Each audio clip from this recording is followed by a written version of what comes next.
your definition of morality is it hurts your family because they reject you, they reject your relationship, and it hurts you because you're outcast by society. So that means that you believe out of your own perpetuated self-notion emotion, so-called far leftist and a darling baby for the Democratic Party, really debating and hitting. She thinks she's out here batting 1,000s for you guys, Democrat Party.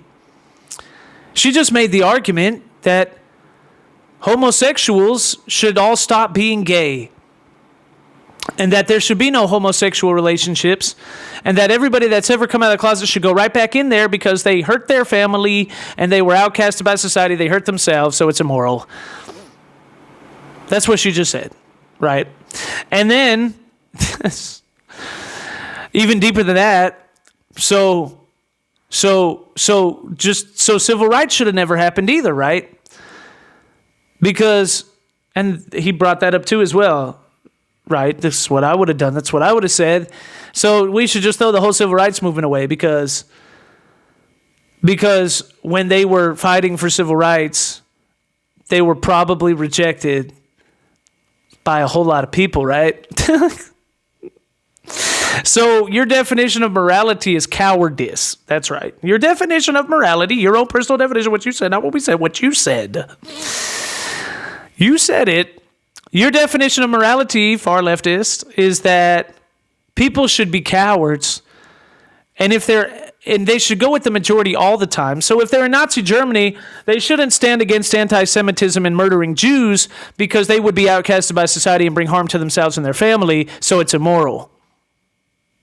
And you should get rid of the civil rights movement because they would be outcasted and it's immoral. And all the homosexuals should go back in the closet because that's immoral. That's what you said out of your own mouth. You realize that. You're a leftist. You're part of the left wing. That's the argument that you made. Stupid people. The more you talk, the dumber you sound. The more you talk, the less we have to. The more you talk, the more you convince the rest of us that you really are an idiot. You really are that stupid. And then she goes on to say, stupid people, man. She goes on to say that, well, then she realizes the conundrum that she just did, that she just dug herself into. She starts having a mental realization moment. She's, oh, wait a second. And now she's trying to do the calculus mathematics thing. How do I get myself out of this one? She tries to channel her inner Bill and Hillary Clinton and Barack Obama and try to talk herself out of her own perpetuated stupidity. And she says, well, the thing with homosexuality is that they can't choose who they're attracted to. And it's like, okay, so you can't choose who you're attracted to, right? Yeah. So why can't the homosexual twin brothers be attracted to each other? Because they can't choose that they're attracted to each other. And then she says, no, it doesn't work that way because that's different because you can choose not to be attracted to your brother or something like that. I'm like, okay, how do you know that? Are you an incestuous relationship? How do you know what you could choose? I mean, you know what I mean? Just kind of like race theory. How could you know what it's like to be black if you were never born black? How could you know what it's like to be in an incestual relationship if you've never been in one? How could you know that being gay is not a choice if you've never been gay? But don't use that logic with, how could you know what it's like to be white if you've never been white? How could you know what it's like to be straight if you've never been straight? What hypocritical, crazy nonsense. And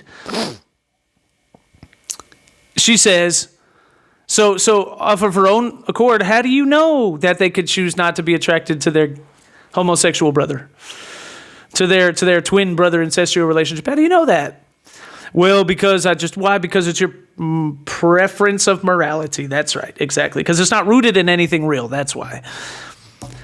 And it was so hilarious. I'm like, she's really making the argument right now that we should condemn all abolitionists, condemn all the people that help Jews, and condemn the entire homosexuals because they all decided to do something that caused them to be outcasted by society. Like, do you realize how crazy and insane that sounds when you say it?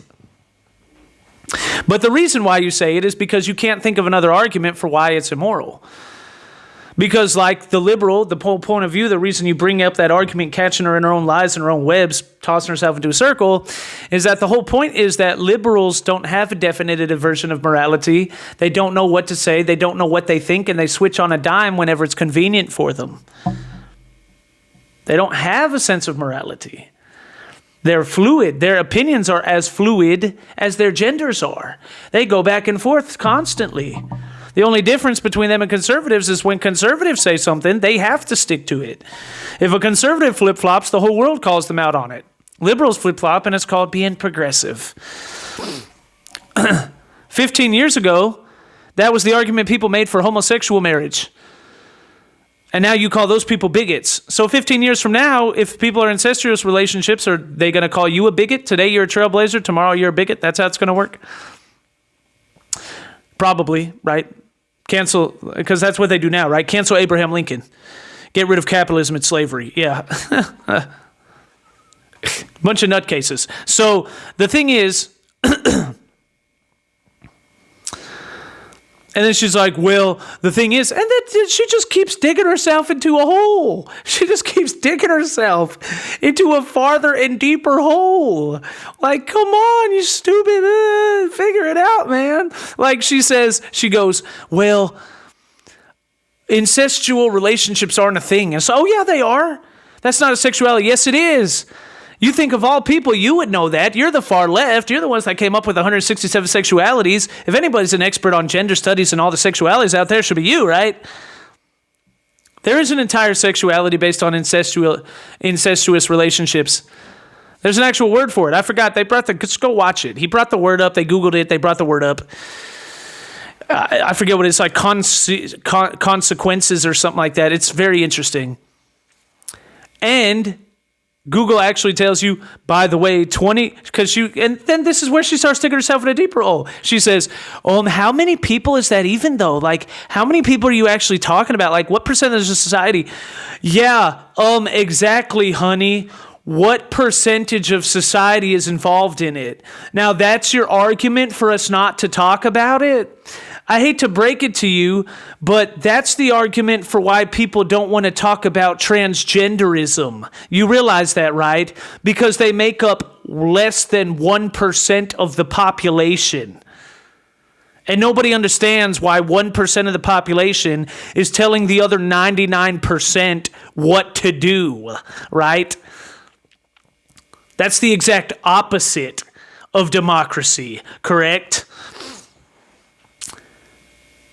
And I hate to break it to you, that's also the argument for why people aren't pro-LGBTQ. Because you realize that the LGBTQ makes up like 5% of the population, right? And if you actually look into those incestuous relationships globally, there's whole countries and societies that perpetuate and prefer incestuous relationships. They make up about 20%.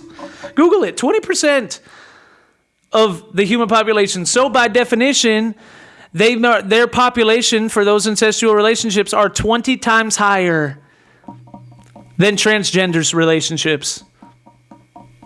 And about 4 or 5 times higher than homosexual relationships. So if now the argument, she doesn't know what to say. Now the argument is, well, if it doesn't make up enough people, why are we talking about it? Okay, so why are we talking about LGBTQ? Why are we talking about transgenders? They make a much smaller population than they do. Like, what are you talking about? You're crazy. These liberals, they have nothing to talk about. That's nothing to talk about. This is one of their darling girls on the left wing. This is one of their darling darts. One of their big shot hookahs. One of their, ooh, I got you now people. Yeah, okay. You got a whole lot going on, don't you? And they come up with the stupidest crap I've ever heard of in my life.